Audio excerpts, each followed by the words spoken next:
A shape big enough to blot out his own boat's shadow surged beneath Hollis Kessler's hull 2 miles off the edge of Kaikoura Canyon, and instead of continuing past, it turned and came back around. Hollis had run charters over that canyon for close to 20 years. He'd never once cut the engine mid-trip before today. He cut it now. 4 clients stood frozen at the rail behind him, phones already up, and the boat's fish finder threw back a return so wide the unit simply refused to print a length beside it, just a flashing gap where a number should have been. The shape passed under the keel a second time, slower now, close enough that the hull rocked with something that wasn't wake. One of the clients, a retired teacher named Denny Okafor, asked out loud whether anyone else's stomach had just dropped like the boat had lost a foot of water beneath it. Nobody answered him. Nobody needed to. And then, for nearly a full minute, nothing. No wake, no shadow, no return on the fish finder at all. Hollis's hands found the wheel out of habit. He didn't turn it. He'd felt exactly this once before, 10 years earlier, on a flat, ordinary Tuesday he has spent a decade trying not to think about. That's the footage everyone assumes doesn't exist because Hollis Kessler was paid, in writing, to make sure it never surfaced, and he's finally decided that agreement isn't worth what it used to cost him. Denny caught nearly 90 seconds of the boat encounter on his phone before Hollis found his voice again and told everyone to sit down and hold the rail. 90 seconds. Long enough to see it wasn't a whale and long enough to see it wasn't leaving. Hollis's 16-year-old son, Sawyer, was below deck's coiling line when the engine cut, and came up the ladder just in time to see his father standing perfectly still at the wheel, staring at water that had gone unnervingly flat. Sawyer has said since that he'd never once seen his father go that still for anything, not even the year the business nearly folded.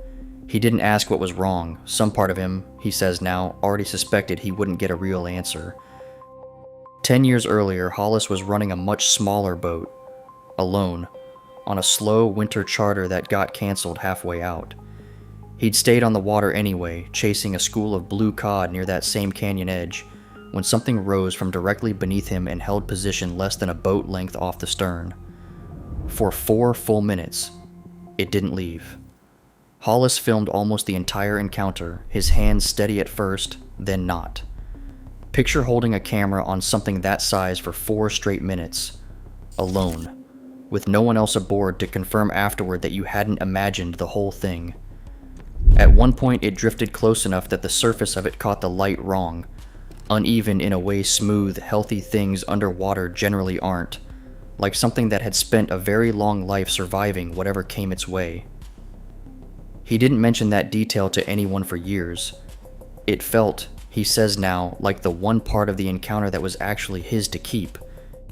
Nobody believed him at the dock that evening, not until a man named Warwick Combs, representing the Regional Tourism Board, called Hollis's cell phone the very next morning before Hollis had told a single soul the footage existed.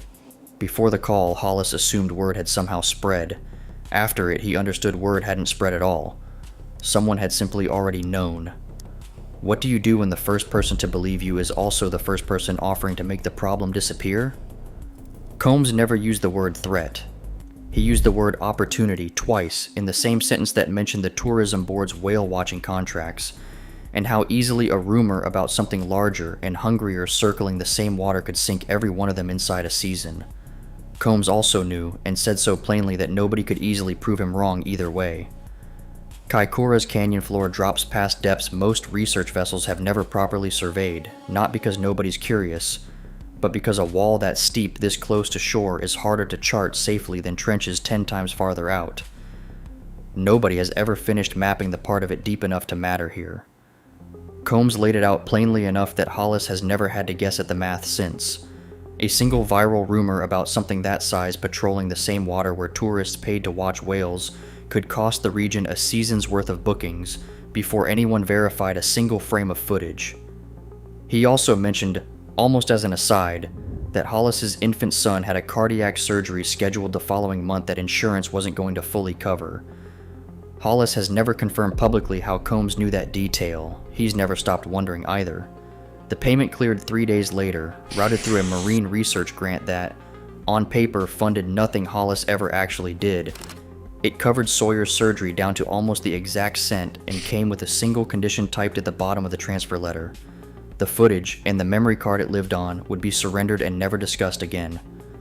Hollis signed it in the hospital parking lot 20 minutes before Sawyer went into surgery. He has said, since, that he'd sign it again tomorrow under the same circumstances.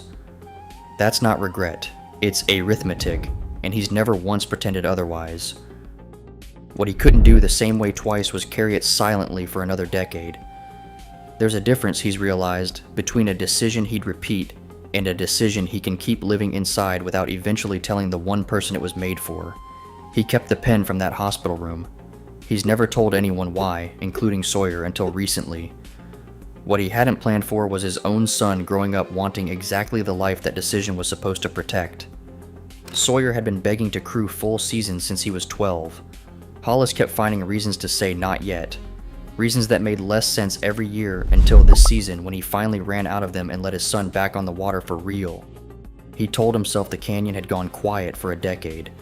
He believed it mostly the way you believe anything you've paid a great deal to keep believing. He was wrong, and this season was already about to prove it. Let's talk honestly about what the science actually says here, because the honest version matters more than the exciting one. Every serious extinction estimate for a shark this size relies on the youngest fossils anyone has ever actually found. A fossil bed isn't a census, it's just the last place someone happened to dig. Back on the boat, the shape surfaced fully for the first time, a broad gray mass breaking the water less than 20 feet off the port side before sliding back under, gone as easily as it had arrived, without so much as a change in the pace of its own wake. It surfaced in the same stretch of canyon where sperm whales feed in numbers found almost nowhere else on the coast. Diving to depths most predators never bother chasing prey down to. Whatever else can hunt alongside them down there has never needed to come up and introduce itself. Today, for reasons nobody on that boat could explain, it had. Denny's 90 seconds of footage caught almost none of the actual size. It caught enough. Hollis grabbed Sawyer by the shoulder and pulled him back from the rail, harder than he meant to, hard enough that Sawyer looked at him like he didn't recognize his own father for a second. He didn't tell his son the truth right there. He told him to sit down, start the engine, and get everyone back to the harbor without another word. The whole ride in, Hollis kept doing the math he'd sworn off 10 years earlier.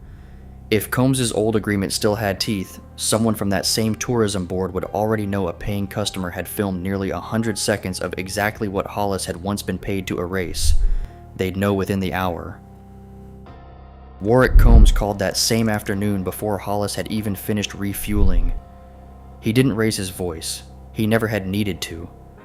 He offered calmly to buy Denny Okafor's phone footage directly at a number well above what any tourist would expect for a shaky 90-second clip, citing the same language about protecting the region's whale-watching economy that had worked on Hollis a decade earlier.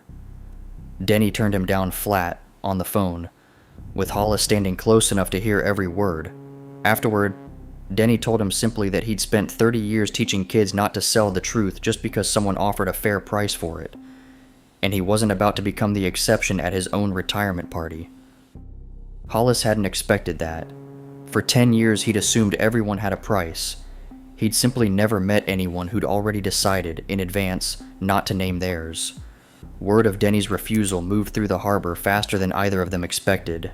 2 other charter captains have since told Hollis, quietly, that they were approached with similar offers years ago and turned them down without ever telling anyone why they'd suddenly stopped running trips past that particular stretch of canyon. There's a second captain working that same stretch of coast, a man named Marcus Whitlock, who Hollis has since learned took a nearly identical consulting arrangement from the tourism board 6 years ago, after his own crew filmed something neither of them has ever fully described out loud. He hasn't spoken publicly either. Hollis doesn't blame him. He understands exactly what that silence is worth to a person, and exactly what it costs. The 2 of them met for coffee once, years ago, neither one mentioning the actual reason either of them had suddenly gone quiet about that stretch of water. They talked about weather and fuel prices instead, the way you talk around something you both already know the other person is carrying. Marcus left before either of them touched the real question sitting on the table. Hollis has always wondered if he was the one who would have flinched first. Neither of them has ever compared footage. Hollis says some part of him has always been afraid of what matching it might confirm. That refusal from Denny did something to Hollis that the shape circling his own boat hadn't quite managed. It made the last 10 years feel less like a closed case and more like a debt he'd never actually finished paying. Sawyer confronted him that night in the kitchen, holding a printout of Denny's footage that Denny had emailed to half the boat out of principle. He didn't ask why his father hadn't warned him something like that lived out there. He asked how long his father had known. Hollis told him everything. The winter charter, the 4 minutes alone on the water, Warwick Combs' call before anyone else even knew, the surgery, the signature in a hospital parking lot with his infant son 20 minutes from anesthesia. Sawyer didn't speak for nearly a full minute after that. Then he said the one thing Hollis hadn't braced himself for at all. Thank you. Sawyer remembers that moment differently than his father does. He says it wasn't relief exactly. It was the first time he understood his dad had been carrying something heavy for 10 straight years without ever once setting it down in front of him. He asked to see the pen. Hollis handed it over without a word, and Sawyer has kept it in his own jacket pocket ever since, on every trip out, whether he can explain to anyone else why or not. Combs called a third time 2 days later, offering Hollis a new arrangement entirely, a formal consulting contract with the tourism board that would pay him, quietly and generously, to publicly attribute the footage to a known basking shark and put the matter to rest for good. Hollis recorded that call on his own phone, openly, and told Combs exactly what he was doing while he did it. He didn't take the deal. He also hasn't gone to a news outlet, hasn't sold Denny's footage anywhere, and hasn't published the exact coordinates of that stretch of canyon to anyone outside the small circle of families who fish it for a living. What he did instead was quietly file his original 10-year-old footage, along with a written account of the payment and Combs' calls, with an independent maritime researcher based 2 towns over, someone with no contract tying him to the tourism board at all. He's reviewing it now. He hasn't confirmed anything publicly, and he's told Hollis he won't rush a conclusion just because he's finally ready for one. He did tell him one thing, off the record, after his first pass through both the old footage and Denny's new clip. The same uneven marking along its side shows up in both, 10 years apart, and he isn't willing to call that coincidence yet, or anything else either. That patience, strangely, is the part that's let Hollis sleep again. The tourism board has issued no public statement about any of this. Warwick Combs has not returned messages seeking comment. And the marine research grant that once funded Hollis's silence quietly stopped listing an active administrator sometime in the past year. Nobody canceled it. It just stopped being anyone's job to answer for it. Denny still books a charter with Hollis every year now, unpaid, calling it his own small act of insurance against anyone deciding to quietly buy back what he already refused to sell once. Hollis has stopped arguing with him about the fare. Some debts, he's decided, are worth letting someone else pay off in their own way. Marcus Whitlock reached out to Hollis last month, the first time he'd called since the season he took his own payment, asking carefully whether he thought it was finally safe to say something too. Hollis told him honestly that he didn't know, and that he wasn't going to pretend the money hadn't mattered when it did. What he told him instead was simpler. He said the version of the story that finally let him sleep wasn't the one where the tourism board admitted anything. It was the one where his own son already knew the whole thing and hadn't walked away from him over it. Marcus hasn't decided yet whether that's enough reason for him to speak. Hollis has stopped trying to talk him into it either way. Hollis still runs charters over that canyon every season, Sawyer working the deck beside him now for real, no longer waiting for a reason to be allowed there. Neither of them has stopped watching the water differently since that afternoon, and neither of them plans to. What changed wasn't the ocean. It was what Hollis was finally willing to risk to stop lying to the one person the original payment was supposed to protect. Late last week, running the boat back in at dusk with nobody aboard but the 2 of them, Sawyer asked his father if he was scared to keep working that canyon now that people knew. Hollis thought about it longer than Sawyer expected before answering. He said he was more scared of the version of himself who'd have kept quiet a second time. Sawyer didn't answer right away either. He just kept the boat pointed toward the harbor lights, the pen still in his jacket pocket, and let his father's answer sit between them the rest of the way in. If your family ever made a quiet trade you weren't sure you could live with, tell us about it in the comments below. because it took Hollis 10 years and his own son's forgiveness to stop paying for a silence he never should have owed anyone in the first place. And if you want more accounts brought up from the deep, subscribe. The Kesslers won't be the last family this channel finds still untangling what the ocean handed them, and what someone else tried to quietly buy back.